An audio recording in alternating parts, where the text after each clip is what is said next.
Hello students, welcome to my YouTube channel. आज मैं आप सभी लोगों के लिए class 9th mathematics chapter 2 polynomial की फर्स्ट लेक्चर वीडियो लेकर आई हूँ, जिसमें हम कुछ बेसिक टर्म्स के बारे में जानेंगे।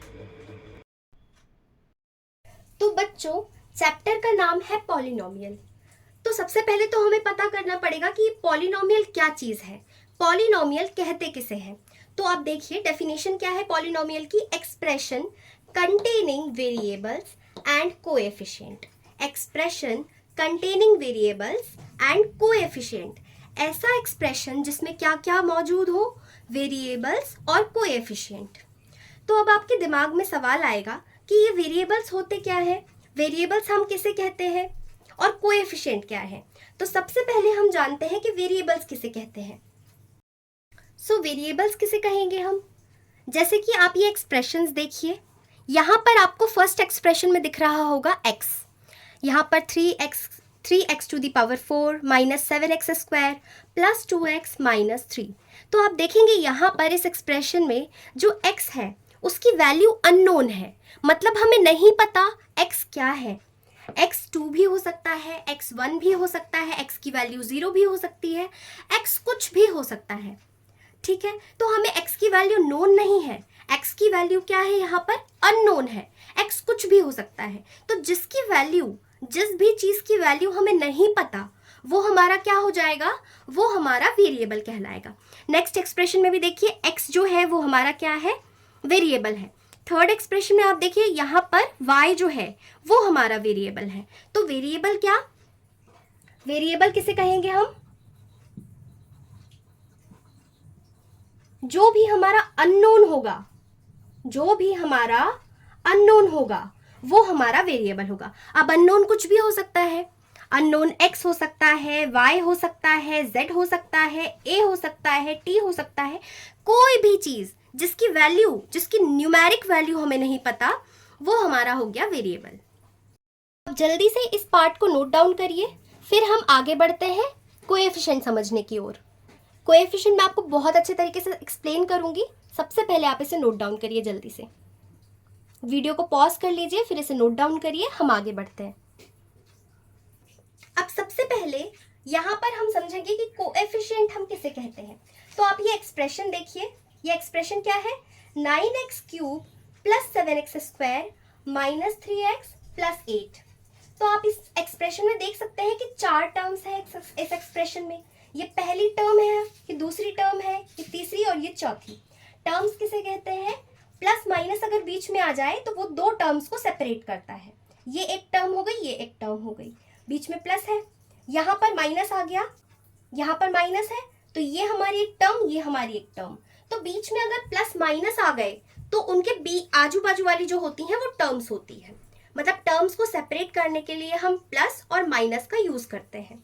ठीक है, तो यहाँ पर जो ये चार टर्म्स है, अब हम पहली टर्म उठाते हैं। ठीक है, तो 9x क्यूब अगर हम देखें, क्या देखें, 9x क्यूब। तो देखिए जो 9x क्यूब है इसमें हमारा वेरिएबल क्या है, x है हमारा वेरिएबल। आपको पता है x हमारा वेरिएबल है जिसकी वैल्यू हमें नहीं पता है। तो यहाँ पर जो हमारा x क्यूब है, x क्यूब जो है उसका कोएफिशिएंट क्या है, उसका कोएफिशिएंट है 9, उसका कोएफिशिएंट है 9। तो बच्चों जो हमारा वेरिएबल है उसके साथ जो नंबर मल्टीप्लिकेशन में होता है या डिवाइड में होता है उसे हम क्या कहते हैं, उसे ही हम बोलते हैं कोएफिशिएंट। ठीक है, जैसे कि हम दूसरी टर्म उठा लें 7x स्क्वायर। तो यहाँ जो x स्क्वायर है, यहाँ पर जो x स्क्वायर है हमारा, उसका कोएफिशिएंट क्या है, उसका कोएफिशिएंट है 7। तो यहाँ पर आप समझ रहे हैं जो हमारा वेरिएबल है उसके साथ जो नंबर है उसे हम क्या कहते हैं, उसे हम कहते हैं कोएफिशिएंट। बट वो नंबर जो है वो मल्टीप्लिकेशन में होना चाहिए या फिर डिवाइड में होना चाहिए उस वेरिएबल के साथ।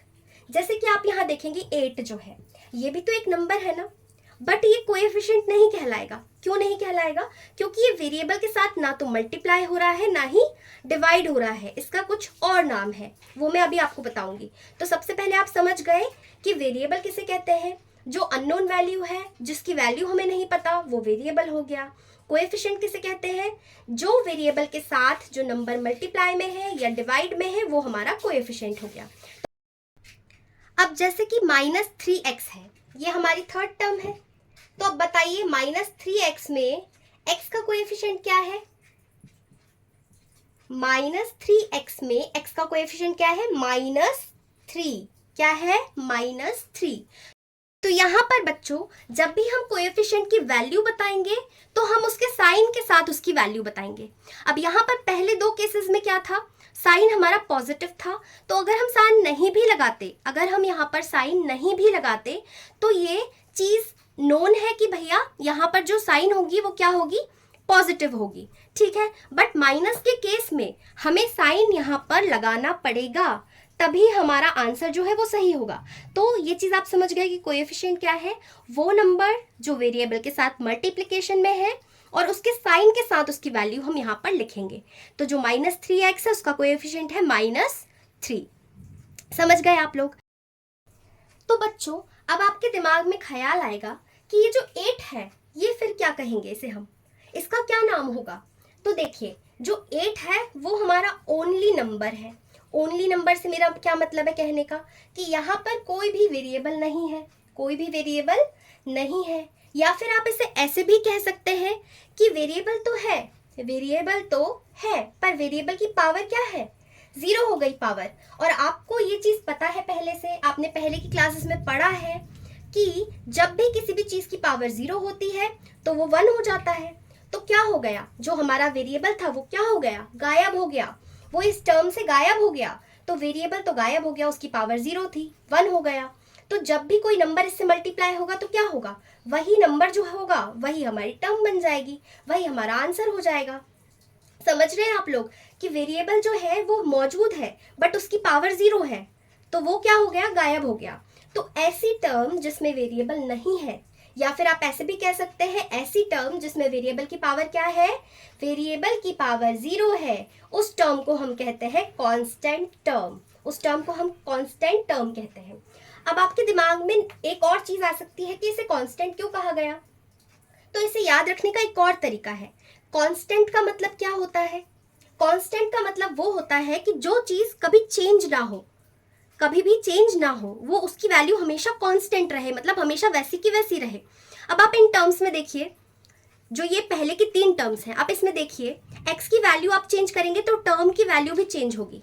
इसमें x की वैल्यू 1 रखेंगे तो कुछ और वैल्यू देगा, इसमें x की वैल्यू 1 रखेंगे तो कुछ और वैल्यू देगा। बट अगर वहीं आप x की वैल्यू को 2 कर दें या कुछ और कर दें, x की वैल्यू को मैं रख दूं 11 या कुछ भी वैल्यू चेंज कर दूं, तो टर्म की वैल्यू भी चेंज हो जाएगी।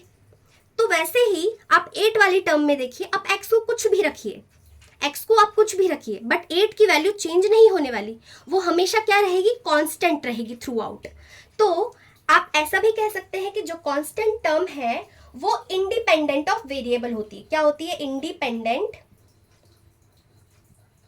Independent of variable. मतलब इसका मतलब क्या हुआ? इसका मतलब ये हुआ कि आप वेरिएबल की वैल्यू कुछ भी रखें बट कांस्टेंट को फर्क नहीं पड़ने वाला, कांस्टेंट को फर्क नहीं पड़ने वाला। आप वेरिएबल कुछ भी रख दीजिए, 0, 1, 2, 3, 4 कुछ भी रख दीजिए, बट कांस्टेंट टर्म 8 है तो वो 8 ही रहने वाली है, उसकी वैल्यू चेंज नहीं होने वाली। सो स्टूडेंट्स, आज की वीडियो के लिए इतना ही। नेक्स्ट वीडियो में हम पढ़ेंगे डिग्री ऑफ पॉलिनोमियल के बारे में। तो आज की वीडियो हम यहीं पर एंड करते हैं, और अगर आपको वीडियो अच्छी लगी हो तो अपने फ्रेंड्स के साथ इस वीडियो को ज़रूर शेयर करिए।